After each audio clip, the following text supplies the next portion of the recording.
ಕೂತ್ಕೊಳ್ಳಿ. ಬೇಡ ಬೇಡ ಬೇಡ ಬೇಡ ಕೂತ್ಕೊಳ್ಳಿ. ಅವರು ಇದು ಏನೇನೋ ಕಿತಾಪತಿ ಹೇಳ್ಬಿಟ್ಟು ಅವ್ರು ಖಾಲಿ ಮಾಡಿಸ್ತೀವಿ ಸರ್. ಹಂಗೆ 2 ವರ್ಷ ಖಾಲಿ ಬಿದ್ದಿತ್ತು ಸರ್. ನಾವು ರೆಡಿ ಮಾಡಿಸ್ಬಿಟ್ಟು ನಾಯಕರವರು ನಮ್ಮ ಮನೆ ಬೇಕು ಅಂದ್ಬಿಟ್ಟು ಕೇಳೋರು ಸರ್.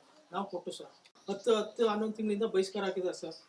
ಯಾವುದೇ ಸರ್ ಬಹಿಷ್ಕಾರ ಅಂದರೆ ಇದು ಯಾರೇ ಫಂಕ್ಷನ್ಗಳು ಮಾಡಿದ್ರು ಈಗ ನಮ್ಮಲ್ಲಿ 200 ರೂಪಾಯಿ ಸರ್ದೆ ಆಗ್ತಿದೆ ಸರ್. ಅದನ್ನು 10 ತಿಂಗಳಿಂದ ತಗೋತಾ ಇಲ್ಲ ಸರ್.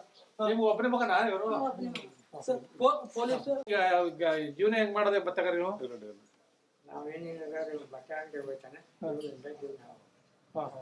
ಅದೇ ಬಾಡಿಗೆ ಎಷ್ಟು ಕೊಟ್ಟಿದ್ದಾರೆ? ಬಾಡಿಗೆ ಸರ್ ಮಾತಾಡ್ತಾರೆ ಸರ್.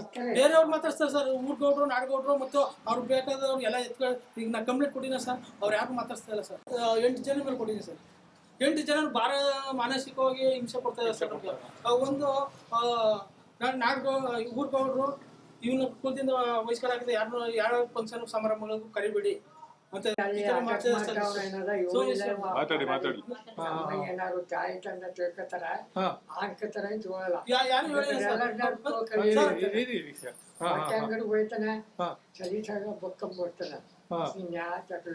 ನಮ್ಗೆ ಅವರು ಮನೆ ಕೊಡ್ತಿರೋದ್ರಿಂದ ಯಾವುದಕ್ಕೂ ಹೇಳಲ್ಲ, ತೊಂದರೆ ಕೊಡ್ತಾರೆ. ನಮ್ಮ ಮಗನ ಮೇಲೆ ಭಾರಿ ಇದು ಕಂಡ ಕಳ್ತಾನ ಎಲ್ಲ ಒಂಥರ ಹೆಂಗೆ ಮಾಡೋದು. ಅವನು ಮೊದಲೇ ಭಾರಿ ಇದು ಮಾನಿಷ್ಠರು ಅವನು.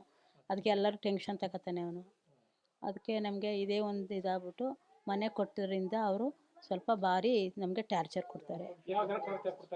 ಯಾವುದಕ್ಕೂ ಒಂದು ಕಾರ್ಯಗಳಾದರೆ ಹೇಳಲ್ಲ, ಒಂದು ಇದು ಮಾಡಿದ್ರೆ ಹೇಳಲ್ಲ, ಹಂಗೆ ಹಿಂಗೆ ಅಂತ ಇದು ಮಾಡ್ತಾರೆ. ಮದುವೆ ಮುಂಜಿಗೆ ಮಾಡಿದ್ರು ಯಾವುದಕ್ಕೂ ಕರೆಯಲ್ಲ, ನಾವು ಕರೆಯಲ್ಲ. ನೀವು ಸತ್ತರೆ ಕೆಟ್ಟರು ನಾವು ಬರಲ್ಲ ಅಂತ ಎಲ್ಲನೂ ಹೇಳೋದು ಮಾಡೋದು. ದೇವಸ್ಥಾನಕ್ಕೆ ಪ್ರೋಗ್ರಾಮ್ ಆದ್ರೂ ಯಾವುದಕ್ಕೂ ದೊಡ್ಡ ಲಂಚ ಕೊಡ್ತೀವಿ, ದುಡ್ಡು ಸರದಿ ಅದು ತಗೊಳ್ಳಲ್ಲ. ಅದರಿಂದ ನನಗೆ ಒಂಥರ ಬೇಜಾರು ಅನ್ನಿಸ್ತು. ಊರಿಗೆ ನಾವು ಇಲ್ಲ ಮಾತಾಡಿಸ್ತಾರೆ ಎಲ್ಲ ಅಕ್ಕಪಕ್ಕದವರೆಲ್ಲ. ಅಲ್ಲಿ ಆದರೆ ಗೌಡ್ರು ಅವರು ಕರೆಯಲ್ಲ, ಮಾಡಲ್ಲ. ಕೂಲಕ್ಕೆ ಕರೆಯಲ್ಲ. ಮದುವೆ ಮುಂಜಿ ಒಂದು ಕಟ್ಲೆ ಅದು ಆದರೆ ಮಾಡಿದ್ರೆ ಯಾವುದಕ್ಕೂ ಕರೆಯಲ್ಲ. ಅದೇ ಒಂದು ಬೇಜಾರು. ಅಷ್ಟೇ. ಗೌರಮ್ಮ ಅಂತ.